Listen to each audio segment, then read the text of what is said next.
இப்பதான் 2 வருஷமா கட்சி ஆரம்பிச்சு மக்களுக்கு நல்லது செய்யணும், சினிமாவை வந்து ஒரு மிகப்பெரிய சாலரியை விட்டுட்டு வந்துட்டு ஒரு நேர்மையா செய்யணும், பவுஃபுல் எல்லாம் செய்யும்போது இவருக்கு என்ன கொஸ்டின் கேட்கலாம் அப்படின்னு கேட்கும்போது மாண்புமிகு முதலமைச்சர் அவர்களையோ இல்ல எல்லா அமைச்சர்களை பார்த்து ஏன் ஒவ்வொரு டிபார்ட்மெண்ட்லயும் நீங்க வந்து மந்த்லி ரிவ்யூ பண்ண மாட்டேங்கிறீங்க, வெளிப்படைத்தன்மையான அரசு வந்து ஏன் உருவாக்க மாட்டேங்கிறீங்க அப்படி எல்லாம் கேட்கறது இல்ல. ஊட்டியில கொஸ்டின் கேட்கறாங்க முதலமைச்சரை பார்த்து, சார் இந்த கிளைமேட் எப்படி சார் இருக்கு, என்ன அழகான கொஸ்டின், ரைடு போயிட்டு இருக்கு,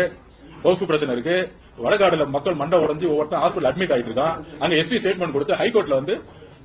அந்த ஹைகோர்ட் வந்து கண்டம் பண்ணிட்டு இருக்கு கவர்மெண்ட்ல ஒயிட் காலர்னு சொல்லிட்டு கலெக்டர் திட்டிட்டு இருக்காங்க. ஆனா உங்க மீடியா நண்பர்கள் என்ன சொல்றாங்க, சார் ஊட்டி கிளைமேட் எப்படி சார் இருக்கு, அப்புறம் இன்னும் நிறைய திட்டங்கள் கொண்டு வருவீங்களா சார், என்ன திட்டம் ஏது திட்டம் அதெல்லாம் கிடையாது, நிறைய திட்டங்கள்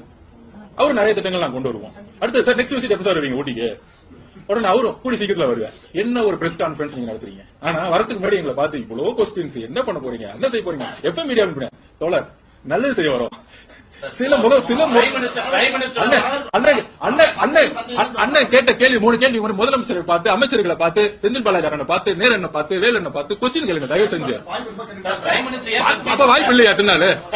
ஒரு நிமிஷம் அப்ப உங்களுக்கு வாய்ப்பு இல்லையா, உங்களுக்கு வாய்ப்பு கேட்கல எந்த சேனல் நீங்க எந்த சேனல் அண்ணன் உங்களுக்கு வாய்ப்பு கிடைக்காம இருக்கும் புதிய தலைவருக்கு